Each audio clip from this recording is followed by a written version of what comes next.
Hello friends, my name is Emile and welcome back to Reach the Peak, the show where you guys recommend the cars and then I take them up our twisty hill climb course to see which one can come out on top. Today we have 5 cars here for you today. As always, I'm going to be kicking things off with a very interesting hypercar indeed, and one that I do very much quite like.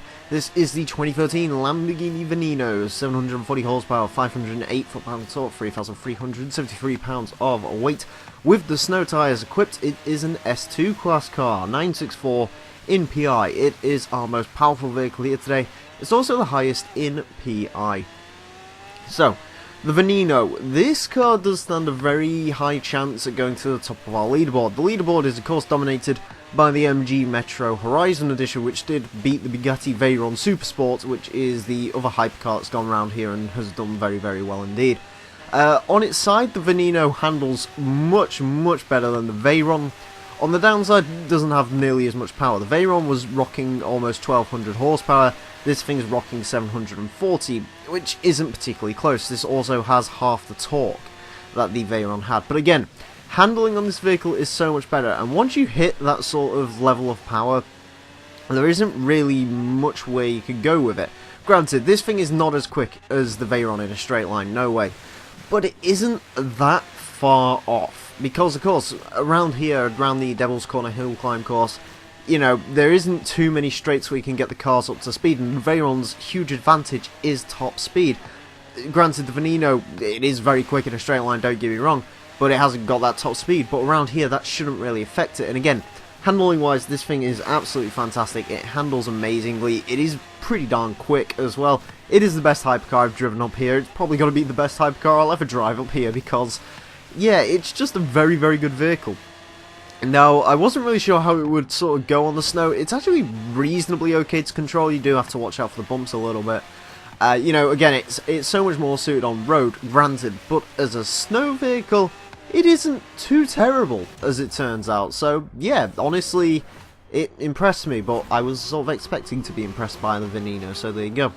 Next up, we take a look at one of my favourite modern supercars. This is the 2017 Acura NSX.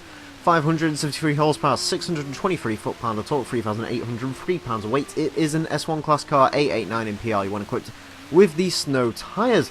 It is the torquiest vehicle here today, however it is the heaviest because of course this thing is rocking a bunch of electric motors, as I guess it's technically a hybrid. Anyways, the NSX, I do like the modern NSX, and this is sort of sacrilege. I sort of, when it comes to my favourite NSX, it's between this and the 05. You know, oh sorry, the post facelift. You know, I didn't really like the 92 with the flip-up headlights. It just isn't really my thing. It's a great looking car, don't get me wrong, but it's a little bit generic looking. But this thing certainly looks like nothing else in the supercar world, and I do quite like it. It's also got an air of quality to it. As far as the car goes, it's a very good car to drive. It has got all-wheel drive, of course, thanks to those electric motors, which is a huge help up here, as we've discussed before. You know, it handles pretty darn well. You can't really feel the weight in this vehicle, which is surprising. You know, it does weigh 3,800 pounds, which is quite a lot, but it doesn't, you know, it's actually a fairly decent handling vehicle, as it turns out. It's got decent straight line speed as well. You know, nothing that's going to blow your mind, but again, as we discussed previously with the Veneno, there isn't too many places where you can get up to, like, huge top-end speed around here. So, you know, ultimately having a good straight line speed isn't hugely important. It's more about having good acceleration, good handling, being able to deal with the twisty stuff, and the NSX can do that pretty darn well. Out of all the supercars in the game, this is definitely one of the ones that is more suited to snow travel. Granted, Acura never really manufactured this car to go rallying, but, you know, statistically and all sorts, it's the perfect car for it. Anyways, moving on to a very old supercar now, we hit the 1987 Ferrari F40, 478 horsepower, 424 foot-pound of torque, 2,980 pounds of weight. It is an S1 class car, 876 in PI, when equipped with the snow tyres. The Ferrari F40, of course, one of the very first supercars, well, it was the first car to do 200 miles per hour quoted top speed. and as a result, it's gone down in history. People really like the F40. I'm one of those people. Personally, and this is a very controversial opinion, I do prefer the F50, if I'm being honest, but the 40 is a very, very cool car indeed. Anyways, as far as this thing is to drive, what is it like? It is an absolutely excellent rear-wheel drive car. Honestly, this thing gives off the same amount of traction as a four-wheel drive car would, and I don't know why this is. I don't know why it handles as good as it does. I'm assuming part of it's down to the fact that the power output is relatively low and the weight is relatively low as well. But yeah, for a mid-engine rear-drive car, it honestly does not struggle with traction.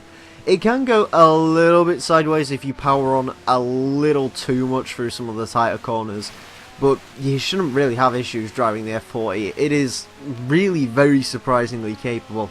You know, straight line speed isn't amazingly good. The F40, yeah, no, again, going back to it, one of the first cars to do 200 miles per hour, but it certainly struggles getting up there. And, you know, outright acceleration and so on, it has been trumped by the modern supercars, there's no doubting that. But it's still pretty good. You know, it's decent enough in a straight line. It handles absolutely fantastically, especially for a rear-wheel drive car. Yeah, out of all the rear-wheel drive cars I've driven up here, this is definitely one of my favourites I've driven so far. Really, very, very sort of good vehicle, I guess. So, yeah, if you want to go rallying in a retro supercar, the F40 might be the place to turn your gaze to, because it certainly was pretty darn good. Next up, we go to one of the most expensive cars in the game. This is the 1965 Alfa Romeo 33 Stradale, 245 horsepower, 148 foot-pound of torque, 1,543 pounds, you heard me right there. It is an S1 class car, 817 in PI when equipped with the snow tyres. It's actually a B class car stock, so the snow tyres really do add on a hell of a lot of PI. It is the least powerful vehicle here today, it's the least torquey vehicle here today, it's the lightest vehicle here today as well. Now, yeah, the 33 Stradale, statistically it doesn't look very impressive until you get to that weight stat, 1,543 pounds, you know. I think the Donkervoort might weigh more than this does, which is pretty insane when you consider the Donkervoort's an open-wheeled car which is supposed to be as light as it humanly can. Granted, the 33 Stradale, of course, is supposed to be light as well, but, you know, this is a race car. I can't remember what this raced in, honestly, but, yeah, it sounds incredible. It has a stupidly high RPM redline. As far as the car to drive, what is it like?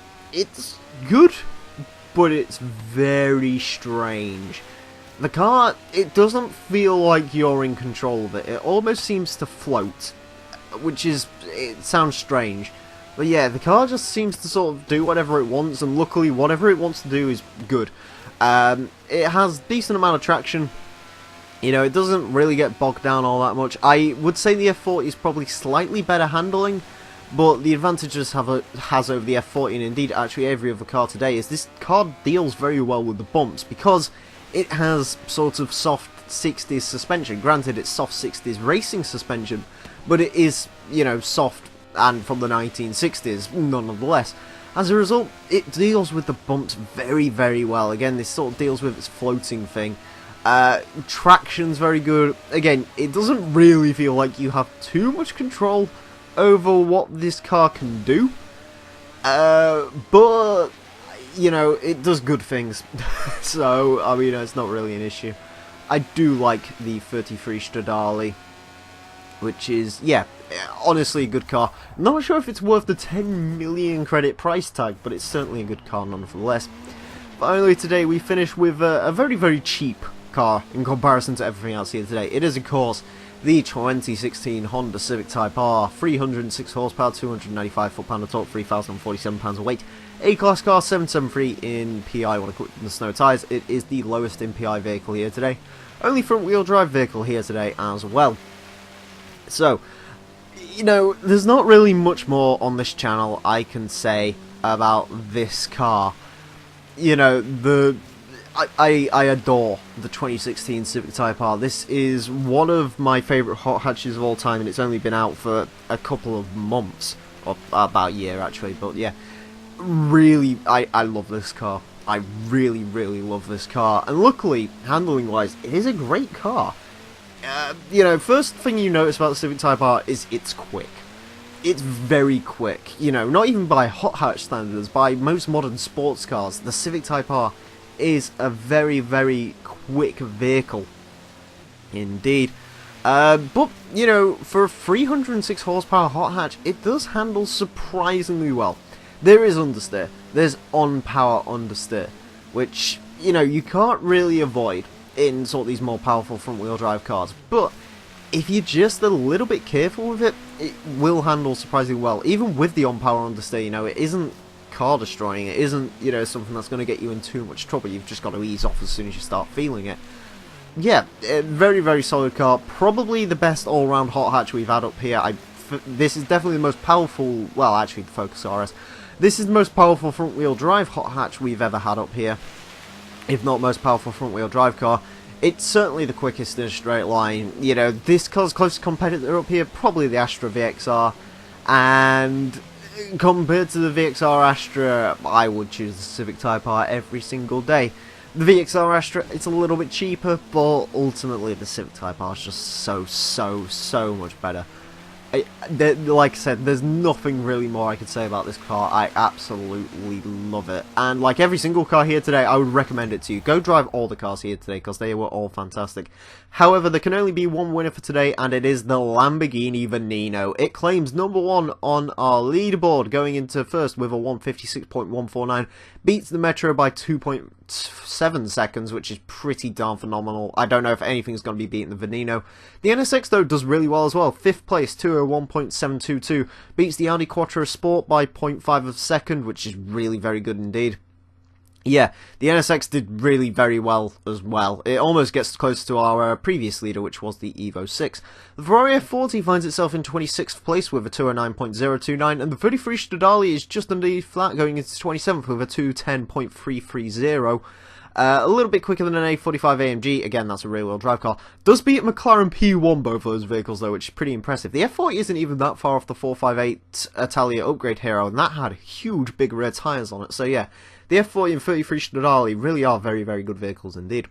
And rounding off today, the Civic Type-R goes into 43rd place with a 216.236, beats the Lotus 340R Impreza, a little bit off a Ford Falcon XR8 and some of the Skylines.